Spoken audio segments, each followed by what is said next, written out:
Monsieur le Président, ma proposition ne vise pas simplement à provoquer ou à faire du spectacle. Je voudrais dire ce que chacun de nous pense et souhaite. Qui ici ne souhaite pas que la dette soit purement et simplement effacée? Celui qui ne le souhaite pas, il peut sortir, prendre son avion et aller tout de suite à la Banque mondiale payer. Tous nous souhaitons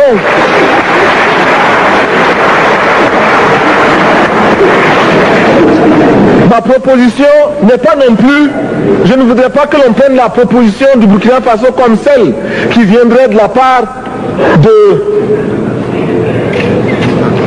jeunes sans maturité, sans expérience. Je ne voudrais pas non plus que l'on pense qu'il n'y a que les révolutionnaires à parler de cette façon. Je voudrais que l'on admette que c'est simplement l'objectivité et l'obligation.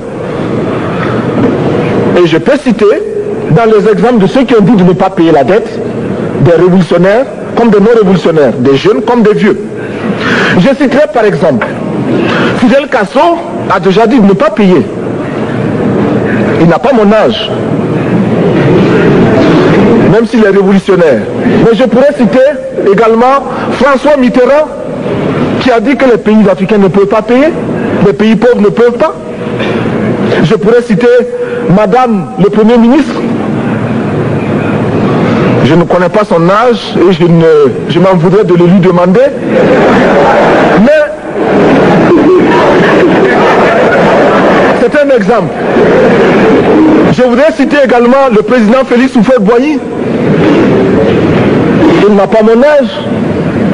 Cependant, il a déclaré officiellement, publiquement, qu'au moins pour ce qui concerne son pays, la Côte d'Ivoire ne peut pas payer.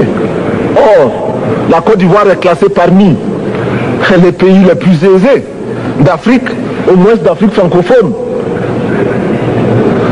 C'est pourquoi d'ailleurs il est normal qu'elle paye plus en contribution ici. Mais, Monsieur le Président, ce n'est donc pas de la provocation.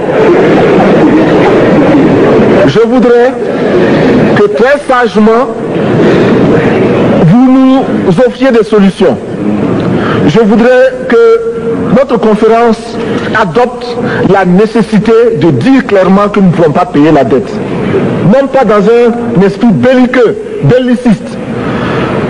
Ceci pour éviter que nous n'allions individuellement nous faire assassiner. Si le Burkina Faso tout seul refuse de payer la dette, je ne serai pas là à la prochaine conférence. Par contre, avec le soutien de tous, dont j'ai besoin,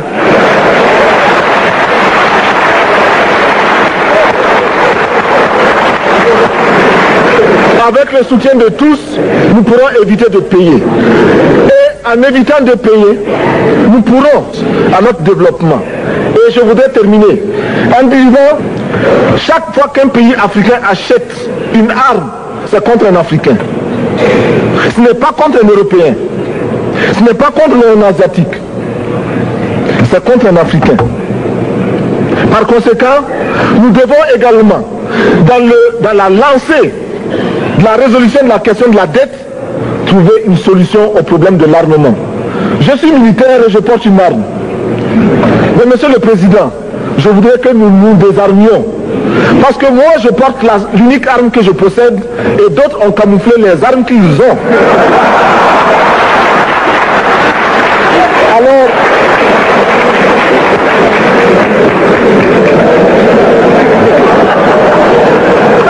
Alors, chers frères, avec le soutien de tous, nous pourrons faire la paix chez nous.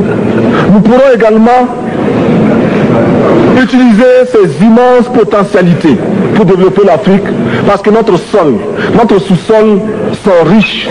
Nous avons suffisamment de bras et nous avons un marché immense, très vaste, du nord au sud, de l'est à l'ouest. Nous avons suffisamment de capacités intellectuelles pour créer, ou tout au moins prendre la technologie et la science partout où nous pourrons les trouver. Monsieur le Président, faisons en sorte que nous mettions au point ce front uni d'Addis Abeba contre la dette. Faisons en sorte que ce soit à partir d'Addis Abeba que nous décidions de limiter la course aux armements entre pays faibles et pauvres.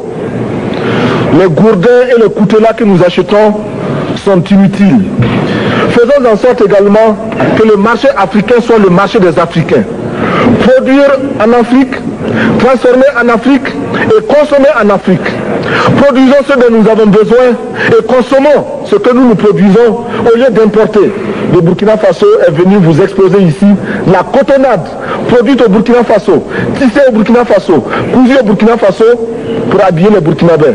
Ma délégation et moi-même, nous sommes habillés par nos tisserands, nos paysans. Il n'y a pas un seul fil qui vienne de l'Europe ou de l'Amérique. Je ne fais pas un défilé de mode, mais je voudrais simplement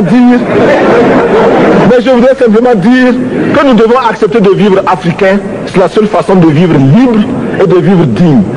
Je vous remercie, Monsieur le Président. La patrie ou la mort, nous vaincrons.